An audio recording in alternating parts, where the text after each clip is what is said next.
Welcome back, everybody, to the Western Michigan Broncos Dynasty on the channel.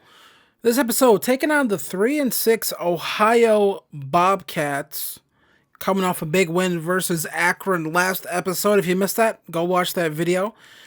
I've redone my board here, or we're in the process of redoing it, so I can have a better idea of who's committed, who's no, all the other things when we come back and look through this, because this still isn't fixed where you get the notification of who committed to your school. We have Kai Eason, our right tackle, coming in for a visit. He's very close to actually committing. So I think if we have a good visit, I think we could get him to commit. Christian Garvin is going to be kind of tough. Lionel Irvin, another right tackle we're looking at. Trying to get lots of tackles.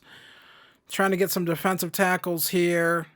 And I've got a quarterback, Jacoby Cobb, we're looking at as well. Also have this tight end we're looking at here, Charles Cutler. Again, a lot of these guys, Trent Smith, this is going to be a tough one. We're bringing him in, but I think he's leaning pretty hard towards Rutgers.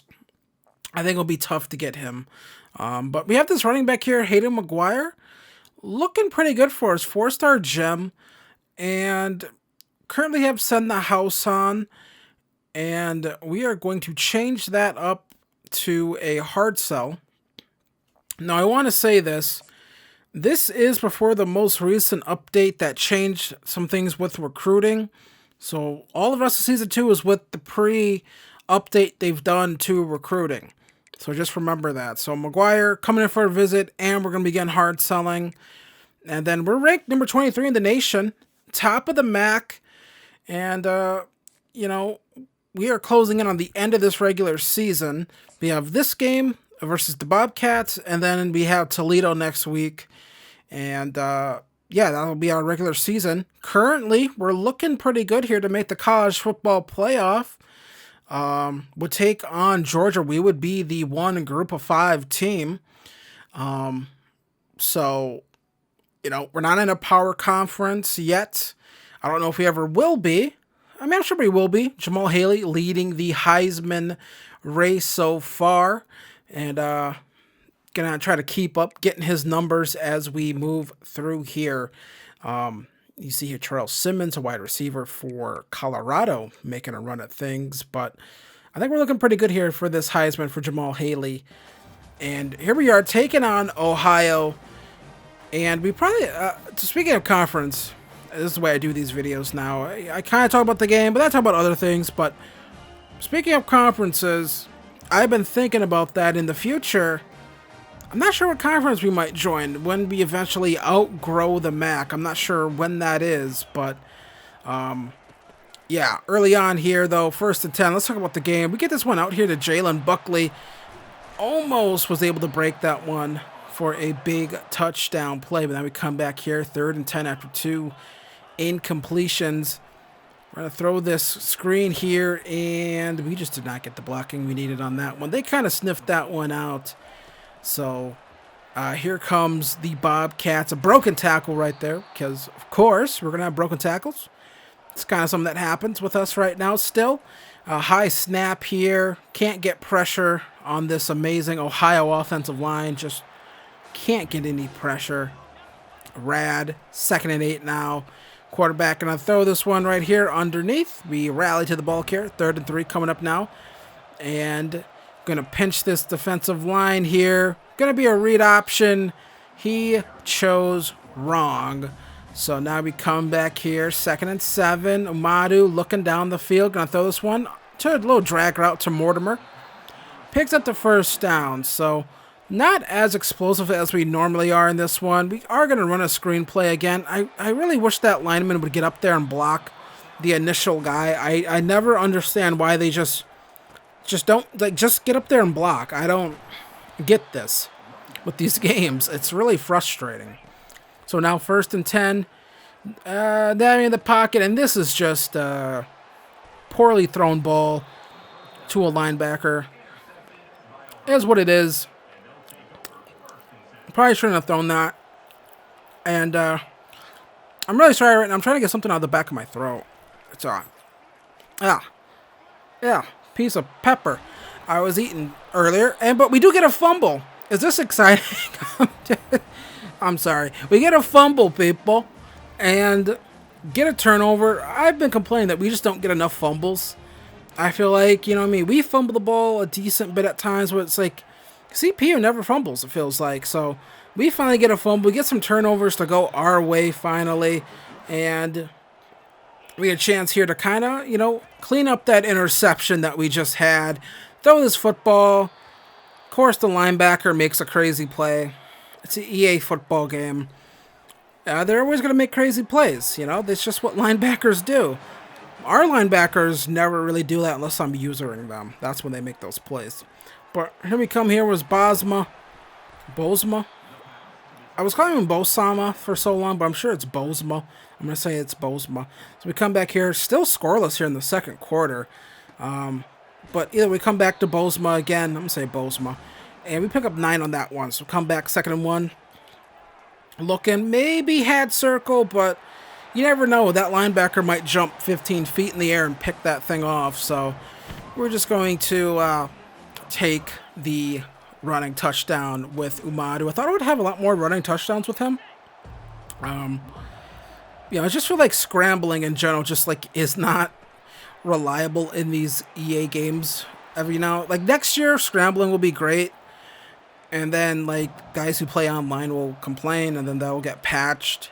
And then it'll be like, well, here they are driving down the field. Let's talk about this right now, not my issues with how they patch these games or the gameplay.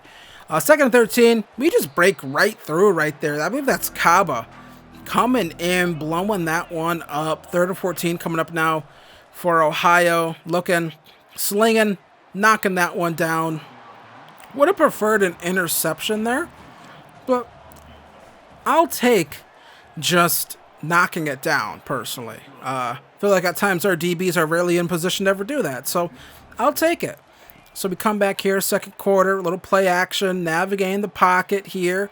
We're going to find Bosma, pick up the first down, and get out of bounds. We're going to come back again here now, 2nd and 10. Looking, another screen play here.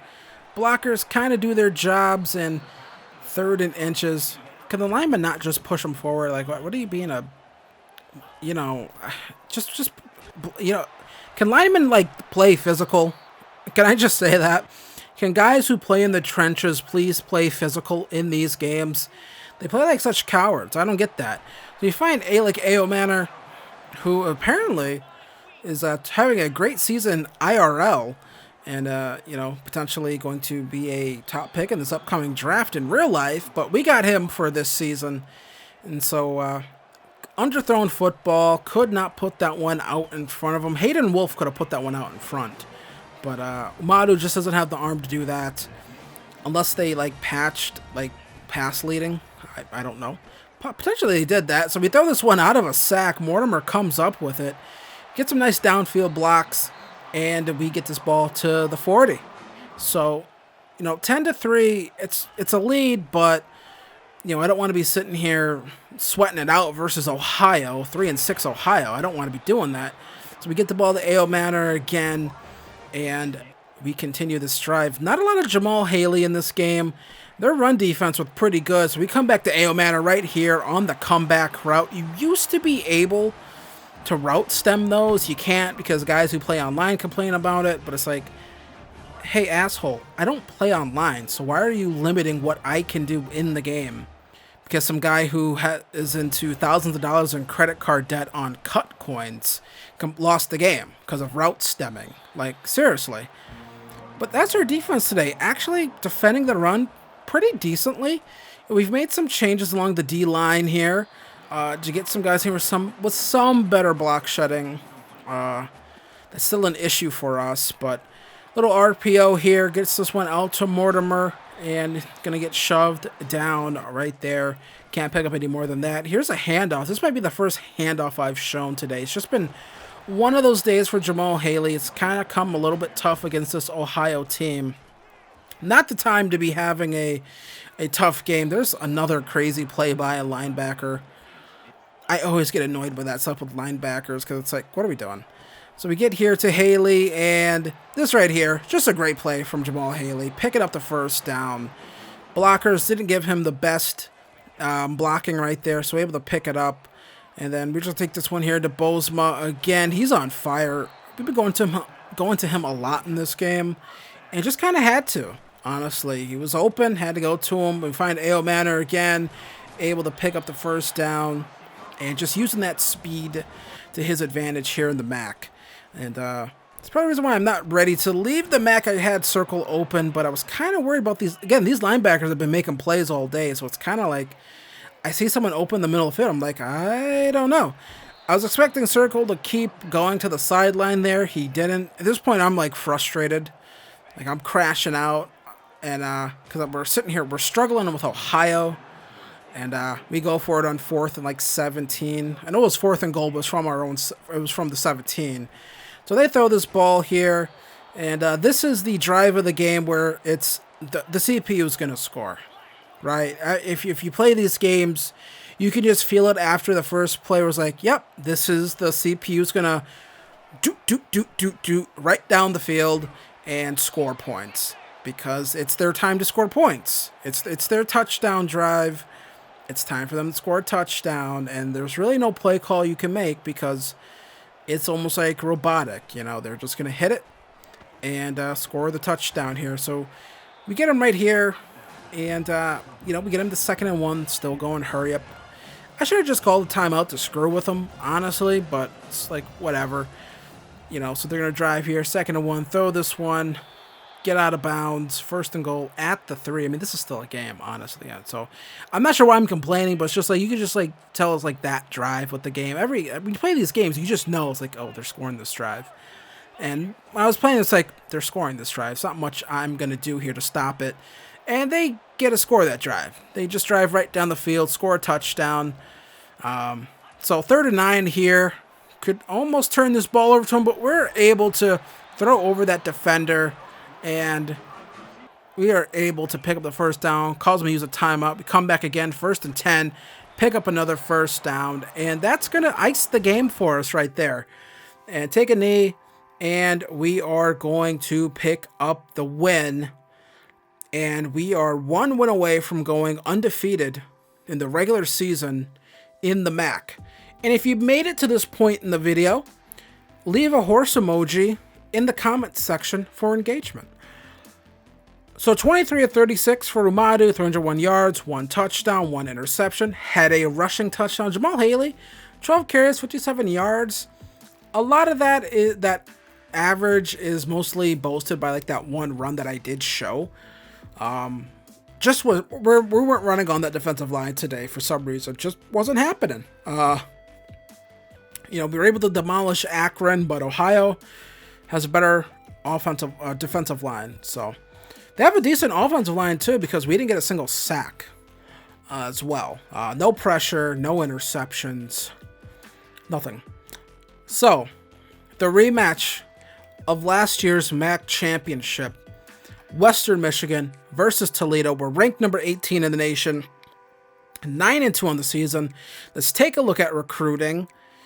Any new pickups? And there is. Hayden McGuire commits to us. We get the 4-star gem running back, which we need running back help, right? Both of our running backs are juniors, redshirt juniors, right? And so, you know, after next season, these guys are going to be gone. The meeting helped. We had the complimentary visit right there with Kai Eason. That gave us a plus. And weren't able to get the blowout bonus, but either way, Hayden McGuire, big piece to this class, falls in place. And we also are going to get Kai Eason, the right tackle. We are building up a bunch of right tackles. But again, these games, you can change these guys from right tackle to left tackle. Depending on some of these guys' ratings, you can kick them inside too if you really want to. So, but Kai Eason from St. Louis, Missouri. Maybe he is a St. Louis Stallions fan in this universe. So Kai Eason, 2 recruits here. We get a 3-star and a 4-star. Charles Cutler, we're now going to move to. We're going to take some of this leftover hours we have, and Gonna try to get him in. Also gonna get him in for a visit as well. I don't even care for not playing a team. We're gonna get him here for a visit and try to lock up this recruit as well. So currently, we have the 13th best recruiting class in the entire nation. Now that probably won't last once more of these 5 stars start to commit to all these other schools. But so far, we have 4 4-star recruits, 8 3-star recruits, 1 2-star. So we are having a really good recruiting class here again, just adding on to this team. And we're gonna have a lot of holes filled up on this team. So when we recruit next year, we're probably gonna have a smaller class, but we'll be able to have a better quality class, I think, too. So I think more 4-stars next year, more, you know, I think it will be a even better balance of 4-stars and 3-stars, maybe more leaning to a little bit more 4-stars as well. Maybe a 5-star if I can find them. You never know. But yeah, Jamal Haley still in first place in the Heisman running, so that is looking good for us. Toledo was a tough team last year. They blew our doors off in that MAC championship game. So we're going to try to get some revenge here against Toledo. I expect it to be a tough game. I expect it to be a shootout. And so if you want to see that, why don't you hit that subscribe button, hit the bell notification below, hit subscribe so you can see the game versus Toledo. This game decides who goes to the MAC championship. There's a good chance the MAC championship will be a rematch of this game, actually. So come back for that later.